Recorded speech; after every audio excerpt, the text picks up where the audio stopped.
Hello મિત્રો, online એજ્યુકેશનમાં આપ સર્વેનું સ્વાગત છે. I am Mahendra Prajapati, department of physics, TY BSc physics M5, CC physics paper 502, unit 2, lecture 7, part A. Last લેક્ચરમાં ડેન્સિટી ઓફ સ્ટેટ ઇલેક્ટ્રોન માટે કક્ષક ઘનતાનું સૂત્ર દર્શાવે છે તે સમજાવો નો અભ્યાસ કર્યો હતો. ક્વેશ્ચન: ફર્મી ઉર્જાનું સૂત્ર મેળવો. ફર્મી ઉર્જાનું સૂત્ર મેળવો અથવા મુક્ત ઇલેક્ટ્રોન માટે, મુક્ત ઇલેક્ટ્રોન વાયુ માટે ફર્મી ઉર્જાનું સૂત્ર EF અને તેના પરથી ફર્મી તાપમાન TF એન્ડ VF નું સૂત્ર તારવો. આન્સર: ધાતુઓના મોટાભાગેની લાક્ષણિકતા નિરપેક્ષ શૂન્ય તાપમાને, મોટાભાગની લાક્ષણિકતા નિરપેક્ષ શૂન્ય તાપમાને મેળવવામાં આવશે. એટલે મોટાભાગની લાક્ષણિકતા એ નિરપેક્ષ શૂન્ય તાપમાને એટલે કે ચોક્કસ તાપમાને એટલે કે શૂન્ય તાપમાને મેળવવામાં આવે છે. આ માટેનું સૂત્ર. હવે અહીં ઇલેક્ટ્રોનની સંખ્યા n ઇક્વલ ટુ સંકલન 0 થી EF D EF FE આ સમીકરણ 1 કહીશું. આને જ્યાં D એટલે ડેન્સિટી ઓફ સ્ટેટ એ કક્ષક ઘનતા દર્શાવે છે અને FE એ ફર્મી ઉર્જાનું સૂત્ર FE એ ફર્મી બતાવે છે. હવે DE એટલે કે ડેન્સિટી ઓફ સ્ટેટ માટે V/2π² 2m/h² (3/2 e⁻²) સમીકરણ 2 કહીશું. આને આપણે આ ડેન્સિટી ઓફ સ્ટેટમાં આપણે સાબિત કર્યું હતું. સમીકરણ 1 પરથી સમીકરણ 1માં સમીકરણ 2ની કિંમત મૂકતા એટલે કે n ઇક્વલ ટુ સંકલન 0 થી EF V/2π² 2πh² (3/2 e⁻² DE equal to V/2π² 2m/h² (3/2) સંકલન 0 થી EF e⁻² DE સમીકરણ નંબર 3 કહીશું. આને સમીકરણ નંબર 3 કહીશું.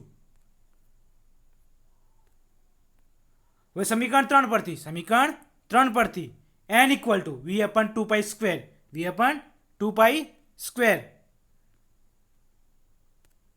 (3/2) 0 થી EF e⁻². હવે આનું આપણે સંકલન કહીશું. એટલે ઇક્વલ ટુ V/2π² 2m/h² (3/2) આનું સંકલન થશે એટલે કે લિમિટ મૂકશે એટલે e⁻². એટલે દેખો આનું વિકલન એક ઘાત આગળ આવશે. એટલે કે આના સૂત્ર પ્રમાણે, સંકલનના સૂત્ર પ્રમાણે ઘાતમાં 1 ઉમેરીશ અને એટલા વડે ભાગીશું. એટલે e⁻² હોય તો e⁻² +1 +1 એટલે આ પ્રમાણે આપણે વિસ્તરણ કરીશું. આ પ્રમાણે એટલે દેખો e⁻² +1 0 થી e⁻EF equal to V/2π² 2m/h² (3/2 e⁻³ એટલે 1/2 પ્લસ એટલે 3/2 થશે ઇન્ટુ એટલે કે V/2π² 2m/h² (3/2 e⁻³ 3/2 થી 0 એટલે આપણે લિમિટ મૂકશું. એટલે V equal to V/2π² 2m/h² 3/2 EF (3/2 3/2 0 એટલે કે આપણે હવે આ લિમિટ મૂકી એટલે કે આ 0 પહેલાં આપણે EF મૂકશું પછી 0 મૂકી એટલે 0 થઈ જશે. ઇક્વલ ટુ V/2π² દેખો 2 ઉડી જશે. અહીંયાથી 2 ઉડી જશે એટલે ઇન્ટુ 2m/h² 3/2 2/3 ઇન્ટુ 2/3 e⁻³ એટલે 2 ઉડી જશે. Equal to n equal two V/3π² 3π² 2m/h² 3/2 e⁻³ અને સમીકરણ નંબર 4 કહીશું. હવે સમીકરણ 4 પરથી n ચલે છે e⁻³ એટલે કે આપણે કોઈ અચળાંક મૂકીશું. કોઈ n ઇક્વલ ટુ k એ અચળાંક છે, કે સમપ્રમાણતા અચળાંક છે ઇન્ટુ e⁻³ સમીકરણ નંબર 5 કહીશું. આને સમીકરણ નંબર 5 કહીશું. હવે સમીકરણ 5ની બંને બાજુ ln લેતા n equal two ln k e⁻², ln equal to k into e^3/2. હવે આનું ln એટલે સરવાળો થશે. આ ગુણાકારના નિયમ પ્રમાણે આ ગુણાકાર કહેવાય કે ઇન્ટુ e^3/2 આનો સરવાળો થશે એટલે કાઉન્ટ છૂટા થશે. ln equal to ln k plus 3/2 ln ef સમીકરણ નંબર 6 કહીશું અને સમીકરણ નંબર 6 કહીશું. હવે સમીકરણ 6 નું વિકલન કરતા dn/n equal to 0 3/2 ef અપન ef dn equal to 3/2 એટલે કે આ 0 એટલે આમાં કિંમત મૂક એટલે કે આપણે d/n equal to 3/2 ef અપન ef def equal to 3/2 def અપન ef સમીકરણ નંબર 7 કહીશું અને સમીકરણ નંબર 7 કહીશું. dn અપન ef એટલે કે આ ગુણાકારમાંથી ભાગાકારમાં આવશે એટલે કાઉન્સની એટલા બધી થશે. દેખો dn અને n અહીંયા જશે ભાગાકારમાંથી ગુણાકારમાં જશે, ગુણાકારવાળું ભાગાકારમાં આવશે એટલે આ ef આના છેદમાં આવશે અને આના અહીંયા જશે એટલે dn અપન ef equal to 3/2 n upon ef અને સમીકરણ 8 કહીશું. હવે સમીકરણ 8માં n અપન ef એ ફર્મી ઉર્જાનું એકમ રેન્જ દીઠ એટલે કે ફર્મી ઉર્જાનું એકમ રેન્જ દીઠ સંખ્યા દર્શાવે છે. એટલે કે આની આપણે સંખ્યા દર્શાવે છે જે ઇલેક્ટ્રોનની કક્ષક ઘનતા એટલે ડેન્સિટી ઓફ સ્ટેટ ને ડીઈ વડે દર્શાવી શકાય અને આપણે ડીઈ વડે દર્શાવી શકાય.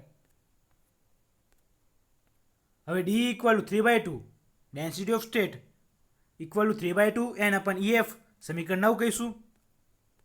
હવે સમીકરણ 4 પરથી n equal to v upon 3π² into v 2m upon h² dash 3/2 e dash 3/2.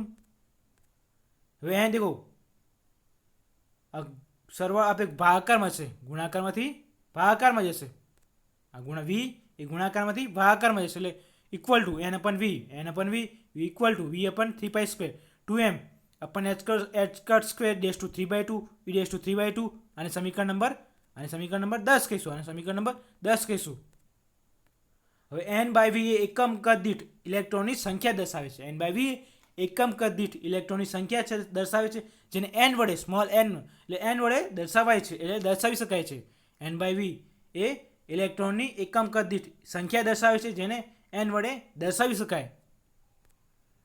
હવે n equal two 1 અપન 3π² 2m upon h² dash 3/2 e dash 3/2 એટલે દેખો અહીંયા 3/2 આવશે ઇન્ટુ દેખો ભાગાકારમાંથી ગુણાકારમાં આવશે equal to 3π² n equal to 2 upon m h² dash 3/2 e dash 3/2. હવે બંને બાજુ 3/2 વડે ગુણતા બંને બાજુ ઘાતમાં 3/2 વડે ગુણતા એટલે કે દેખો 2/3 થશે અહીંયા સોરી બંને બાજુ 2/3 વડે ગુણતા એટલે ઘાતમાં એટલે 3π² n ડેશ 2/3 ઇક્વલ ટુ દેખો આમાં 3/2 એટલે ઉડી જશે અહીંયા ઉડી જશે એટલે equal to 2m upon h² into ef into દેખો આ ગુણાકારમાંથી એટલે ઉલટાઈ જશે છેદ એટલે h² છેદમાં જશે. આ h² એ અંશમાં આવશે અને 2π એ છેદમાં આવશે એટલે h² upon 2m into 3π² n dash 2/3 equal to ef equal to h² upon 2m into 3π² n dash 2/3 સમીકરણ નંબર આપણે 11 કહીશું અને સમીકરણ 11 એ ફર્મી ઉર્જાનું સૂત્ર દર્શાવે છે.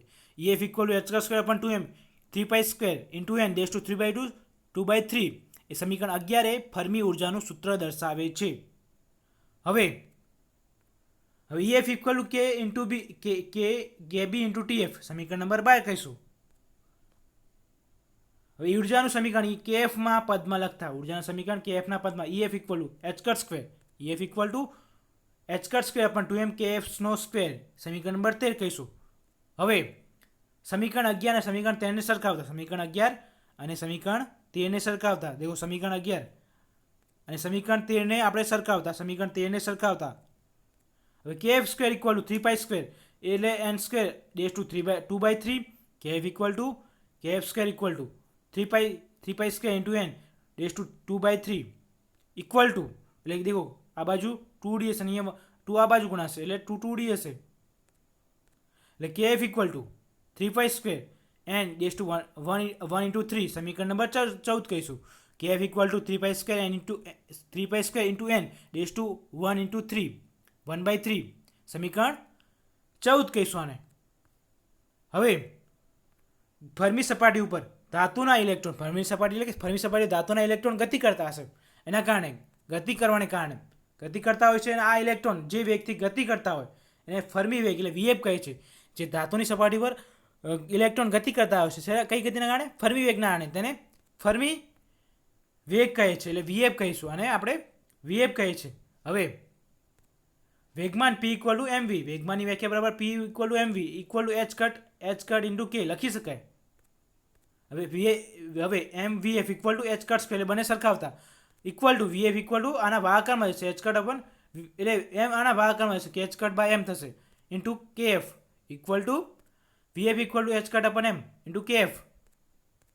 VF equal to h cut upon M 3π² into n dash two 1 into 3 એટલે 1 સમીકરણ નંબર 15 કહીશું. આ દેખો કે VF equal to h cut upon M 3π² into n dash two 1/3 આપણે સમીકરણ 15 કહીશું. સમીકરણ 15 દર્શાવીએ છીએ કે સમીકરણ 15 પરથી કહી શકાય છે કે ફર્મી વેગનું મૂલ્ય ઇલેક્ટ્રોનની સંખ્યા ઘનતા n પર આધાર રાખે છે એટલે કે આધારિત છે કે આપણે સાબિત કર્યું. આપણે એટલે કે ફર્મી ઉર્જાનું એટલે VF equal to h cut square dash two 3π² into 1/3 એ સમીકરણ 15 કહીશું. સમીકરણ 15 એ ફર્મી વેગનું મૂલ્ય ઇલેક્ટ્રોનની સંખ્યા ઘનતા n પર આધાર રાખે છે.